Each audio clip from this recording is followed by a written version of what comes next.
good evening, everyone.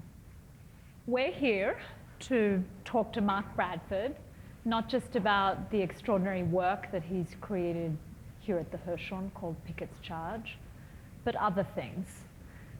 We did a little sound check earlier, and as part of Mark's sound check, he was giving us his vital statistics, so I thought it would be a good way of starting tonight.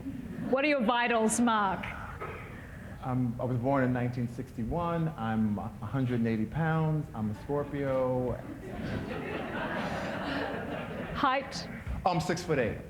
I'm sure you all were wondering. 6'7.5". Yeah. But before we get started tonight, let's have a round of applause for Melissa Chiu.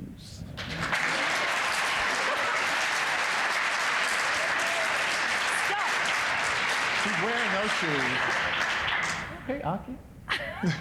So this is partly Mark's fan base. Many of you have traveled from all over the country to be here tonight with Mark. And I wanted to start with Pickett's Charge because this is a project that began its kind of genesis about 2.5 years ago. Yep. I had just come here to the Hirshhorn, and we had just done a curatorial retreat, and we had kind of said, okay, what were some of the best shows that have taken place over the last decade or so here at the Hirshhorn? And all of the shows that we identified were those that looked at the building and the architecture and didn't fight with it, whether it was Hiroshi Sugimoto's landscape photographs or the Warhol Shadow series, but they were works that sat very nicely into the architecture. And so we began a conversation, and it was really one of the first conversations that we had about commissioning works specifically for this building, its unique architecture, that it would be a commission, a work that was created for the Hirshhorn. And from that, I think the work had a journey itself, and I wondered if you wanted to talk about the beginnings of the idea, because it went through a little transition, and then how you kind of came to where you are today. Yeah, I mean, you definitely picked up on something that I was really interested in from the beginning. I didn't want to fight with the architecture. Often, some buildings lend themselves to artwork, and some you really have to fight. But I thought, you know, like I wanted to embrace the circularity of it. I wanted to kind of, that's what is unique about it. So I don't know if you were actually offering me that space, or was I thinking about that space, but we got to that space. But it's funny though, but the first thing I was thinking about was actually the mall and all the histories of protests and all of the kind of historical things that happened on the mall. So I really stopped thinking about the Hirshhorn initially and thought about civil rights and what the marches that had happened and Lincoln monuments and so many things. And that led me down one direction. But somewhere along the line, that didn't work out, or that idea just kind of died on the vine. Sometimes they do. And so I went back to thinking about the Hirshhorn itself, and the building itself, and the circularity, and I just kept going until I kind of just got very interested in. I started with dioramas, and. Which evolved into the cyclorama. With cycloramas, because I thought a diorama was a cyclorama until I looked it up and realized they're two different things. I didn't really know what a cyclorama was, really. And then actually, these are like precursors to cinema, and kind of these big heroic narratives. And actually, in Venice, Tomorrow's Another Day is the last line of Gone with the Wind. So I must have already been mining this territory in some way when I came to Venice, and it must have been because I was working on Pickett's Charge. But they were also an all-immersive experience. They were all immersive environments, and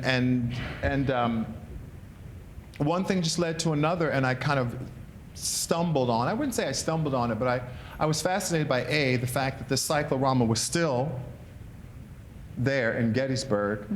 And I think I responded to the artist's depiction of an event. I mean, it was sort of Mark Bradford responding to another artist's depiction of an event.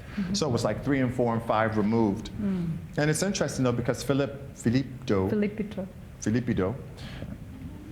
he was actually the artist who created the Gettysburg cyclorama. Cyclorama, Yeah. and he was asked years later to go and to depict this. Yeah.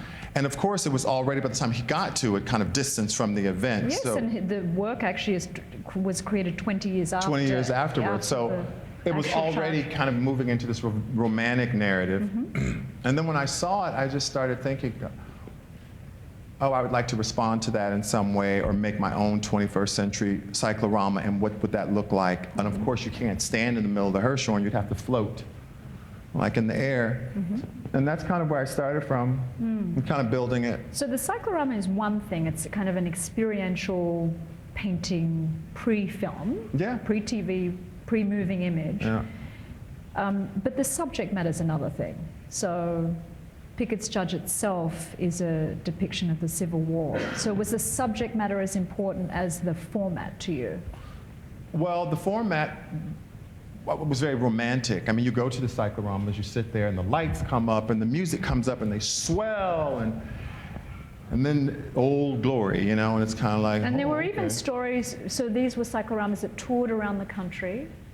Burning And of there were even Atlanta. stories of the veterans actually Yes. giving commentary. Commentary, yeah. And it was kind of entertainment for people. Yeah. Music, and there were veterans giving their accounts, and so it was something that people felt was a real experience. Yeah, and it was kind of interesting that they named it Pickett's Charge. I think it was good that I would have, like, history is never objective, and so I always felt like this was kind of more of a romanticizing of kind of this epic battle from the side of the Confederates. And even when when I was at Gettysburg and the music swelled and everything kind of, and Pickett's last stand, and the lights came on, it was very somber. I was thinking, ooh, good. That worked out for me. You know? Ooh, praise the Lord. But of course, you just, obviously the view is always contextual to who's writing the story and who gets to write that story, and from which viewpoint. You know what, I'm just going to say it was a troubling history. It's just troubling. I don't know what else to say. It's troubling then, it's troubling now. But it was something I wanted to dive into. I don't steer away from something because it's troubling. I'm not going to really, and I figure my way through it. I made a lot of the work that came out of the Venice Pavilion came from a troubling time in my life, when the early AIDS epidemic. It's just troubling. Troubling, honey. So you recently went to the cyclorama. I mean, I think it's interesting to note that when you created the work, you were working more from images. All from the internet. Right? All from images, and then you recently And books. visited on site. So how I didn't want to go. I didn't want to go because I didn't want it to influence how I was kind of enter into this. So I didn't want to go and kind of try to create this seamless narrative because I knew that I couldn't do it here. And it's really about echoes of history. It's not about history because we are here now. So I went afterwards. Yeah. Maybe And an so hour that and- experience of going there to that site. Troubling. We'll keep on that theme of troubling then. Troubling. Yeah. I mean, what I did like about it was I did like all of the kind of the way in which all the monuments were just placed on the battlefield of Yes. any regiment that had the money to put it on. Yes. So some had little teeny plaques, and some had these huge megaliths. So that was kind of interesting. It almost looked like a quilt. Yeah. And that was kind of interesting. But, I bring my baggage to it. Yeah. What can I tell you? Yeah. I bring my own relationship to the Civil War. Not my own, because I wasn't there, but, Yeah.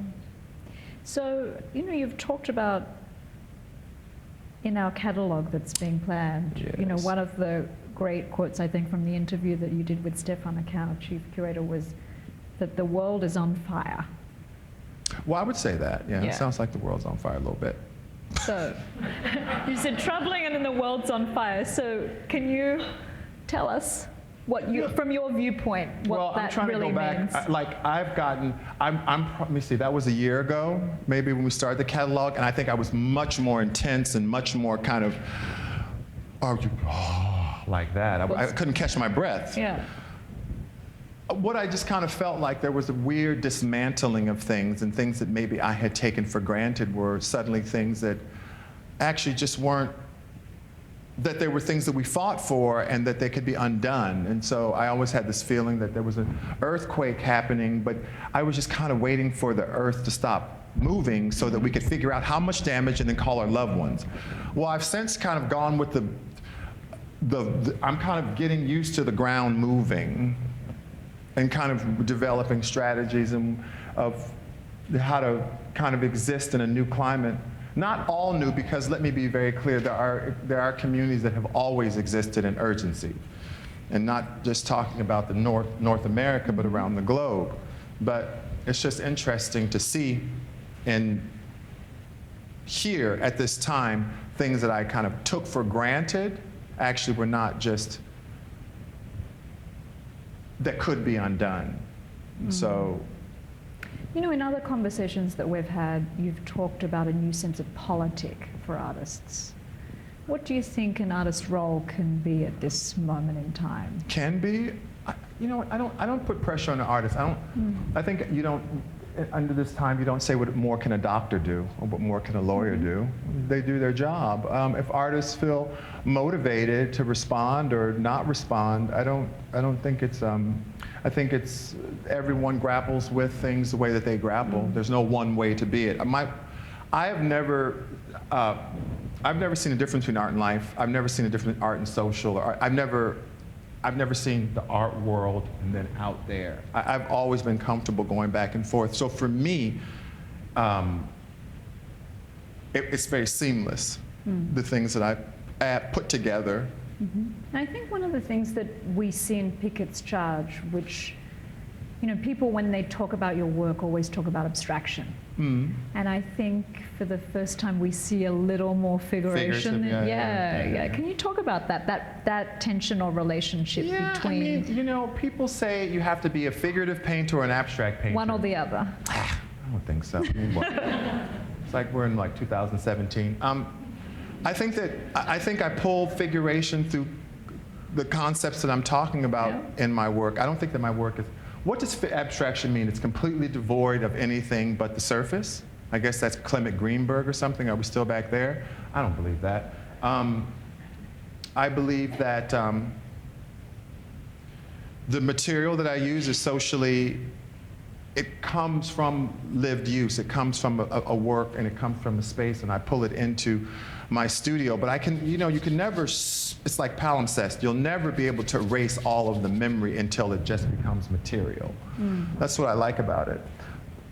You know, no matter how elegant I become, it's very clear that I wasn't born to the manner.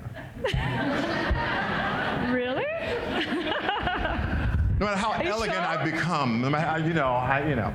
So I like that. I like that it cannot fully be erased. So that was me challenging that notion anyway. I don't really, and just because you're looking at a depiction of Melissa Chiu, is that Melissa Chiu?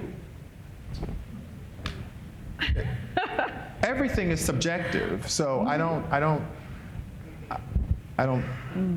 think those are old tropes. I don't believe that you're looking at the real stories because someone draws. Everything is an interpretation and subjective. So some of the images that you're seeing here on the screen are of Pickett's charge, but also the Venice Biennale show. And let's talk a little bit about Venice Biennale. It's the ultimate, I think, honor for an artist to represent their country at the Giardini. You were there at the US Pavilion representing this country. So why don't you talk about how that may have been different from other exhibitions that you've done? How was it different creating work for that neoclassical building, which is, you know, unusual? It wasn't, in my kind of understanding of it, it wasn't that much different than any other show until they announced it. It was on my own terms until then. I was like, oh, okay. And then what changed? Well, because it was historicized almost immediately as this thing. is this thing, the Olympics of the art Right. world, and this and that and that and that and this. I said, oh, whoa, whoa, whoa, whoa, whoa, whoa, whoa, whoa, whoa, whoa. And then it sort of, and we went from the Obama era to the Trump era, and everybody's like, Yes. oh, whoa, whoa. I was like, whoa, whoa, whoa. There's like way too many like big capitals going So on did over you here. change the exhibition in response to some of that? No. I changed the exhibition. You're talking about the rotunda. I changed the exhibition because it wasn't quite done, and I always, so there's a coiling looking Medusian sort You'll of see part it. of We'll it. point it out, And yeah. I had sort of finished the whole pavilion. I built a replica in Los Angeles, and the reason why I built a replica is because I had to humanize it so that I could play in it instead of being a representative of the United States at the Venice Biennale. I had to kind of, so that I could play with it. And I had two great curators, Christopher Bedford and Katie Siegel, who allowed me to play, you know. And so for me, when I got there, I knew that the rotunda, which is the most state building, it's an oculus and the dome, wasn't, whatever I said, it wasn't gonna work. And although everything was printed and everything was already, I just knew that I had to work with it, and I changed the outside too. Again, I had really great curators that have worked with me for years. So let's talk about the outside. I changed a lot. Yeah, let's talk about the outside of the pavilion, because Yeah, that was you interesting. intervened in the usual pristine garden outside the pavilion. Yeah, well, you know, I got tired of like, and now you're in the Scandinavian pavilion, and now you're in the Russian pavilion, and like these presentational areas before you walk in. So I thought, well, what if I just erased that whole border? What if I just got the same gravel that they use for the whole Giardini and just fill it in? It's almost like it's a work site. Oh, well, then I like that.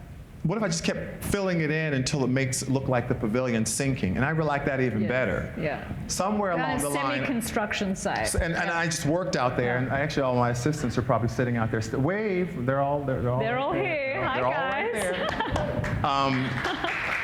And they were all, that's right.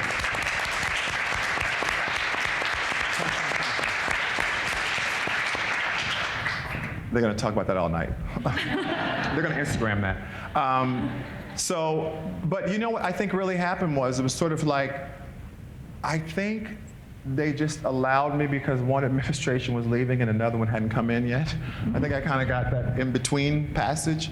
And I remember when someone came up to me who was an official and they said, "This it?" And I said, "Yeah." And I was waiting for the and they said, "Okay."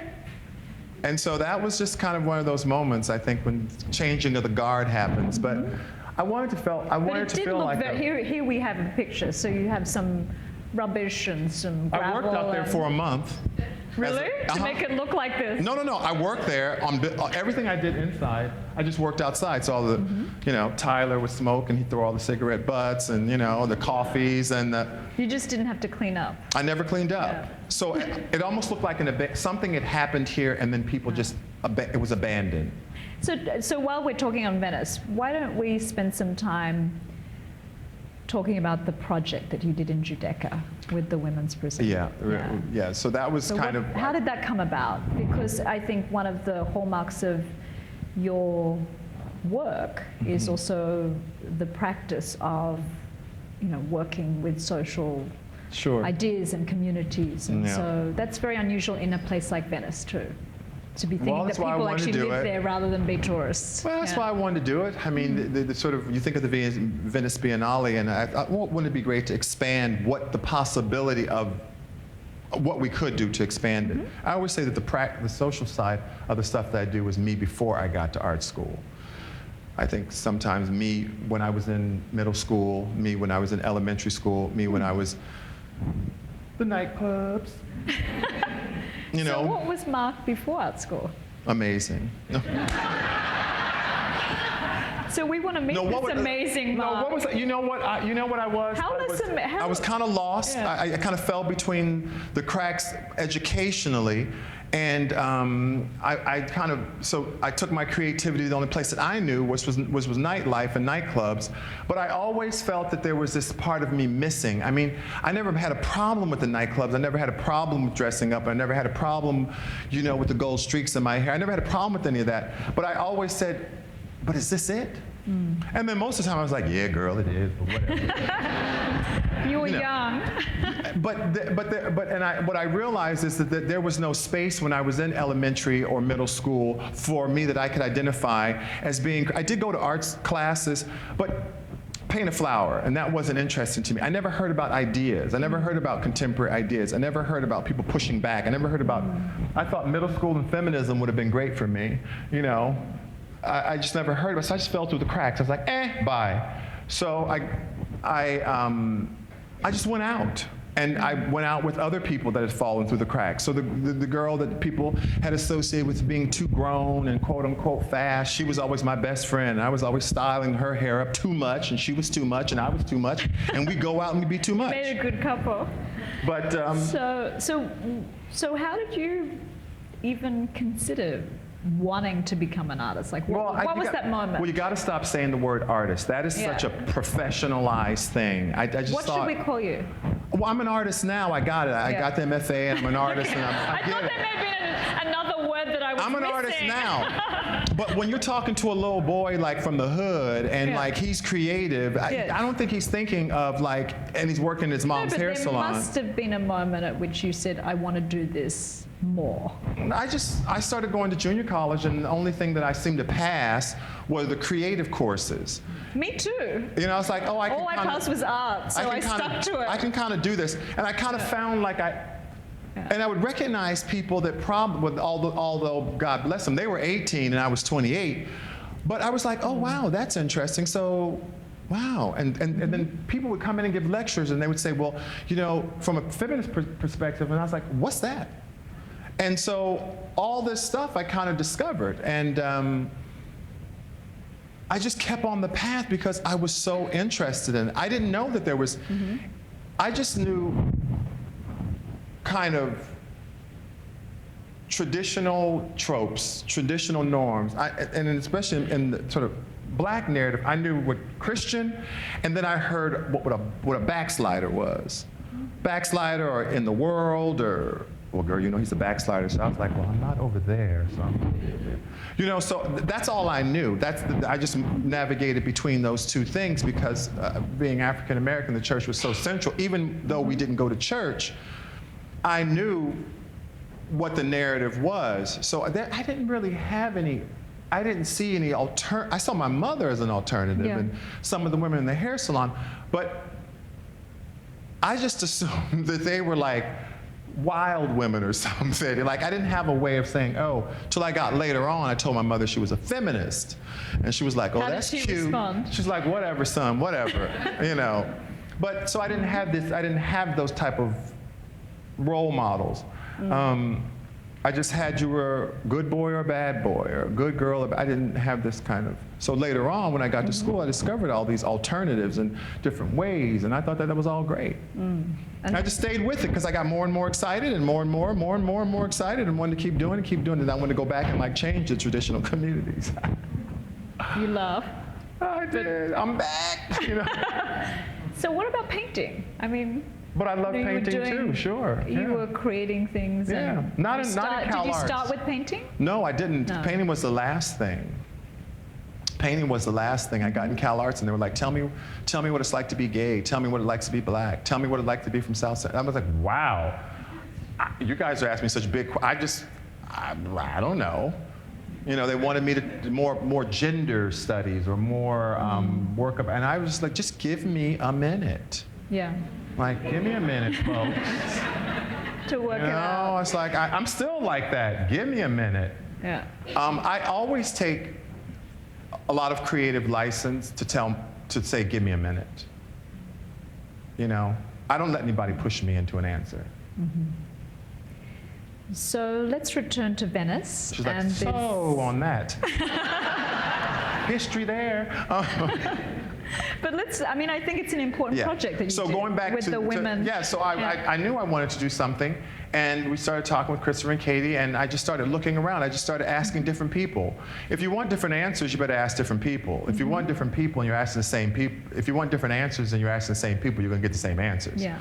So I just have to disappear and find other people, and you keep going, eventually you will find other people doing different things. Nonprofits that work with different communities, and I found nonprofits, and they led me to co-ops, because I think Venice has a long merchant history, so this mercantile thing is very much in the air, and I think me being a merchant and my mom having a hair salon, I like that trade thing. You know, I kind of couple dollar trade, that's usually the $35, $20 trade, I kind of like that. So when I found this prison that actually had programs in the men and women's prisons that were working to kind of teach them a trade, teach them how to kind of work with other, I just gravitated to it. And then again, they were willing to collaborate. You gotta find really good collaborators. You gotta find people who are in it for the right reasons, and you know it real quick. Who want to do it. No, but for the right reasons, because a lot of people might want to do it, but they're doing it for the wrong reasons. So I found really great people, and again, the curators were good people, and it's kind of worked. But then I thought, isn't that great? You open a Venice Pavilion, and you also open this great cooperative, and they have their store, and it's for 6 years. And so how does it work? So it's a store. They make products. What they were very clear about is they wanted a footprint in Venice so that people could have visibility. They did not want to be invisible. Then they wanted to have almost acts as a resource center, that when people get out of prison, they can receive mail, they can use a computer.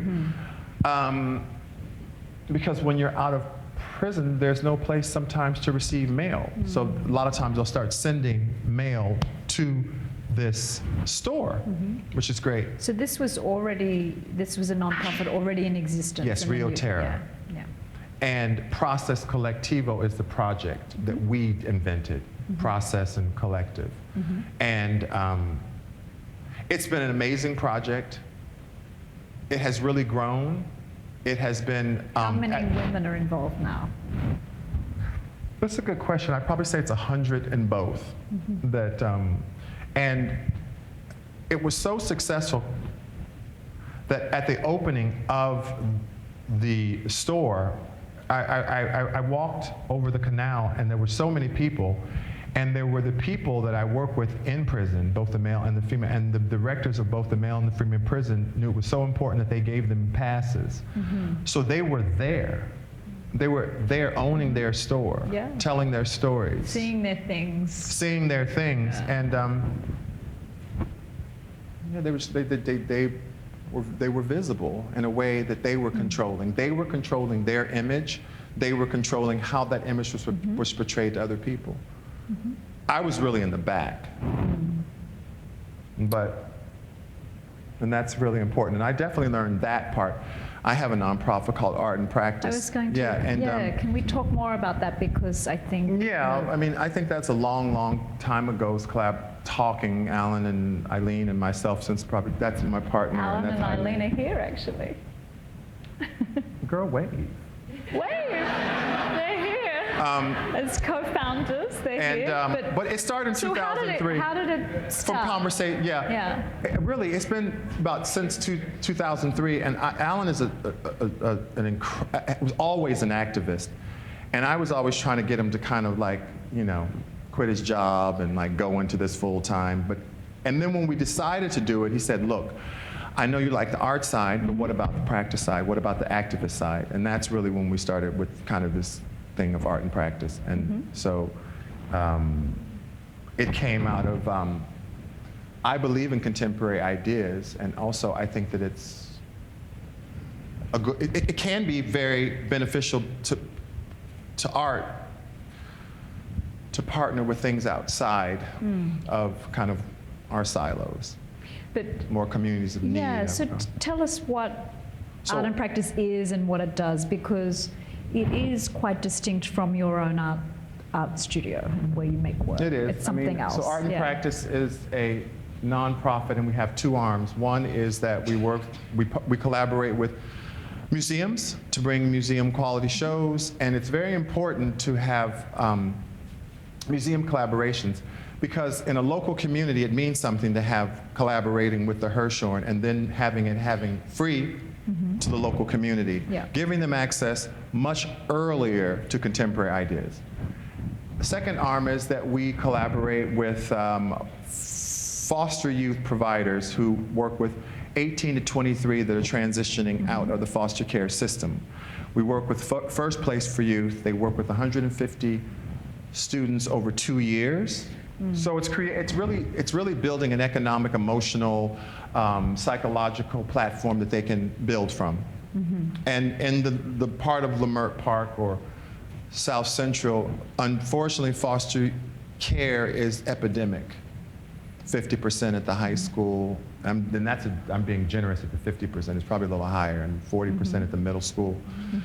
And you visually see a lot of young people around, so it became something. And Eileen's very much interested in education, and that was kind of, so they were very clear as kind of education, activism, and art. So it kind of all just kind of came together.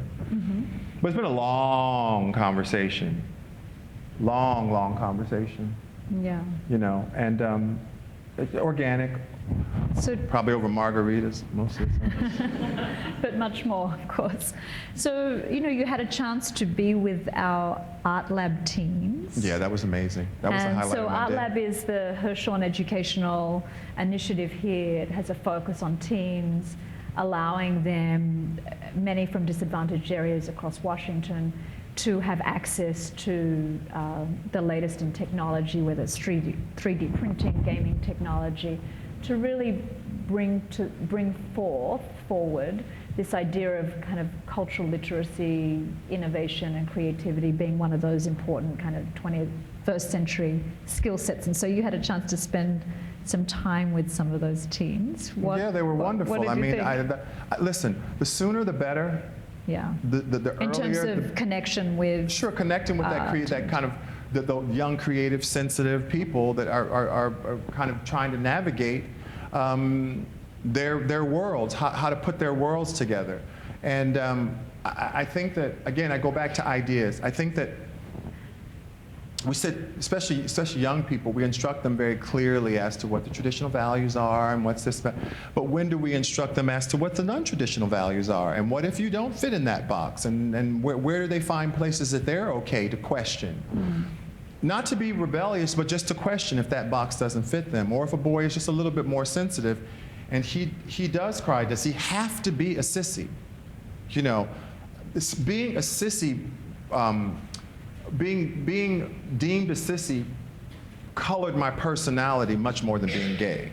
Meaning the name calling. No, it wasn't name calling. It was sort of, I thought that my position was, if you're a sissy, you sit on the peripheral, you're very quiet, you have no voice, and you have no protection, and you certainly have no power. The gay stuff, that didn't matter. But it's because how much room are we making in our society for different voices at the traditional Thanksgiving table? So that colored my earlier life much more. What I kind of got was that in my head, it was like, okay, well, Mark, you're a sissy. So what that means is you might get beat up a little bit, but you can be super, super emotional. You can cry whenever you want to. So it gave you some latitude as well. Right, but you don't have power. And then the guy over here, like, you know, like if a guy was like more, I don't know, sports oriented, I don't even, or just serious, a serious nature. Well, he could have power, but he couldn't cry. Real men don't cry. So it was like, I always felt like these two polar things that they don't work. They simply don't work. They seem like very strict kind of gender. Sure, but when you're in elementary and middle school. But do you think anything's changed? I mean, there's been a big national debate. Sure, about it should gender. be. Absolutely, it should be. I understand what it is now, and it should be a national debate. It has to be national. It has to be macro and micro. It can't be both. It has to be both. That's why I always talk about it. When I talk with young creative people, I told them, you've done nothing wrong. You're just you. Like one young man was talking about being different. I said, you're not different. Someone deemed you as different. You're just being you. When you look in the mirror, you don't see different. I've never looked in the mirror and saw different when I look in the mirror. I just see Mark with a little less hair. You know, I do like to talk to young creative people really early. And what involvement do you have in art and practice? Do the Alan runs the foster day-to-day. kids, and do the foster kids ever come to your studio? Sometimes. How does that involvement happen? Super organic. Yeah. You know, I don't want to get them off their mission, get that GED, graduate, or whatever's going. Most of the youth that we're working with have such pressing issues, but yes, if there's someone that really has an interest in art, I'm always available to that. But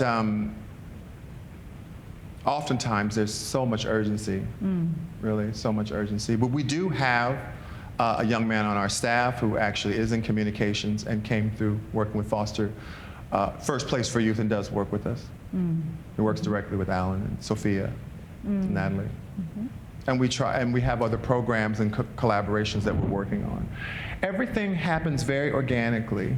And initially they thought, oh, you're going to teach foster kids art. We're like, no, we're not going to teach foster kids art. We're going to try to get them housing. We're going to try to get them GEDs, try to get them mental health. So, I mean, so a lot of the discussion around having a foundation today is about metrics of success and how you measure impact and things like that. Sure. Do you, is that ever, do you ever feel that pressure to measure what you're doing? With whom? I'm just saying in general, I think most foundations have, you know, when they evolve, they kind of, these Alan and Eileen are nodding their heads, but I'm just saying that when you found a foundation, there is this pressure to measure what you're doing, and I'm just asking you whether you ever feel that. I don't think we do. I think Helen, who runs First Place for Youth, does. Yeah. She has measurements, she has goals, she tries to get there. Yeah. But the graduation rate is like, what, 80%? Yeah. Yeah, I mean, we really, the success stories are if they're able to create that foundation, to get a job, to get a place to live. Foundational stuff is maybe not glamorous, but I understand it so well. When I decided to go back to college, I realized that what I did in middle school and high school greatly affected where I started at 28. I had to go back and ask a friend, okay, exactly what is an SAT? Because when I was in middle school and high school, I was making flowers, doodling. I was always the first one finished. I'm finished. Because You showed great aptitude. No, I didn't. That was my world. That was my world. So when a young person that doesn't have a high school diploma says, I want to go back to school and be a lawyer and change It's a big decision. I said, that's great, but this is how you're going to have to start. And it's going to be very difficult, and it's going to be super painful, and you're going to have to go back and fill in some of those cracks. Yeah. They can do it. Yeah. I did a lot of it. But, so that's the metrics that I'm interested in. Yeah. So we're coming towards the end of our talk, and I thought that we would come full circle back to Pickett's Your shoes? Church.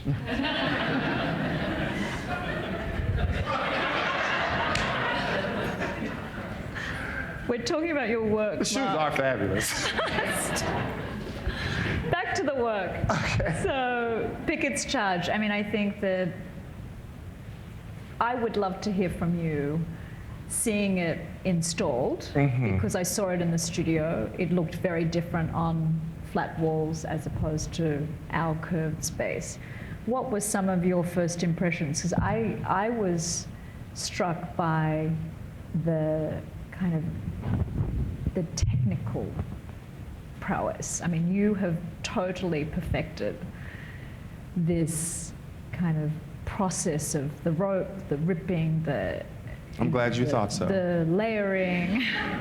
I was. But it's, I mean, on a grand scale, you have 8 major paintings. They fill the whole space. It's over 400 linear feet. I mean, so You know, it's one of those things that you know it's going to go either really good, or you just hope that people are generous because I just finished Venice. You know, I mean, He really. thought he had a free pass. I did. I kind of said, well, you know, if it doesn't work out, hopefully they'll give me a free pass because of Venice. I don't know. We gave you a lot of real estate. I know. So, although I worked on it flat, I was thinking about the Hirshhorn. And you I had was a model. thinking, You had a I had maquette in your models. studio. I couldn't build that one. But I knew, no, I didn't know. When they shipped it, I didn't know. Yeah. And I wasn't here for the first day. I probably was too nervous. But Diego, he's out there, he sent me one. Put your hand up, Diego. Yeah. He sent me one picture. Yeah. And I knew it was going to be all right. Yeah. I said, oh, we're okay. Because it almost okay. looks like a skin. Because the Hirshhorn building. finished it for me. The architecture lent itself so to the idea. And the idea, I was thinking optically about curvatures, and I was thinking about these kind of 19th century ideas when I was making it, but it was just kind of psychologically. I wasn't like trying, it was flat, but I was trying to think in these terms. But the Hirshhorn itself, because it creates, the architecture it finished it for me. And that usually doesn't happen. It's usually the opposite way, where the architecture sometimes flattens out work and you have to kind of bring it back when you get there. Or a gallery formalizes it. Here, the architecture, and then another thing I wasn't counting on at all was at night, looking through the windows and seeing this kind of narrative play out.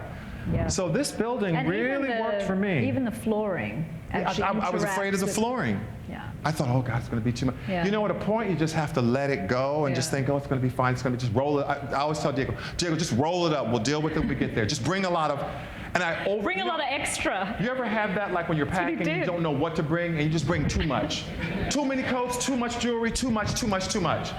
That's usually what I do when I'm like having a show. I bring so much material because I never know once I get there. Yeah. I did that in Venice, and it worked out. We brought a lot of material here, but we didn't use a lot of it. Please join me in thanking Mark Bradford.